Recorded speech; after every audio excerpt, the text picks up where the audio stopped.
Soulmarks by the Doctor's Wolf. Chapter 8. Lancelot. Growing up, Lancelot was always compared to his parents, who were the sort of cliché soulmates that were rare even in a world where most of the population had soulmates. They knew, since they met as young children, that they were destined for each other, and there were childhood sweethearts. Their marriage never suffered any troubles, and they never argued. This, of course, gave Lancelot high expectations as to how his life would be with his soulmate. He made a promise to himself that he would wait for his soulmate, that he would always be loyal to her, even when they hadn't met yet. Even when he discovered that the color of his rose meant unrequited love, he refused to break his promise, even though he was denying himself any chance of finding a new love.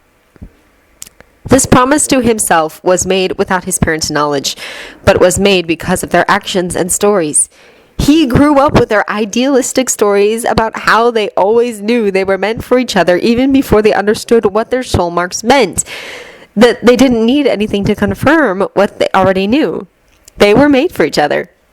The stories he grew up with and the obvious love and affection he observed every day led to Lancelot originally vowing that he would wait for his soulmate so he could experience the true love his parents had, but later changed that promise when he discovered that he was not his soulmate's soulmate, that he couldn't experience the love that he grew up around.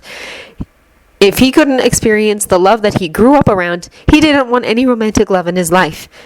He would find his love and help her in any way he could, wanting to be loyal to her even if she would never reciprocate the feelings. When he first met Guinevere, it was love at first sight, at least for him. It soon became quite obvious to Lancelot, however, that Guinevere was infatuated with Arthur. He could see the possibility of her loving him as a second choice if, and only if, Arthur refused to reciprocate her love, but knew it was a slim possibility. Instead of mourning the loss of his chance at love, he remembered his promise and maintained it.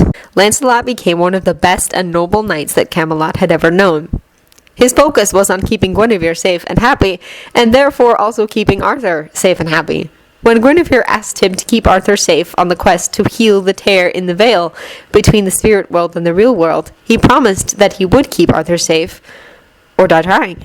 In the end, he prophesied his own death, and when he sacrificed himself to keep not only Arthur safe, but also Merlin, his best friend, and someone who could protect Gwen far more than he ever could, he left with a smile and a feeling of peace, knowing that his friends and his love would live because of him. End of Soulmarks by the Doctor's Wolf. If you enjoyed this recording or the content, feel free to leave a comment below or a review at the original story from the link in the descriptions. Thank you for listening.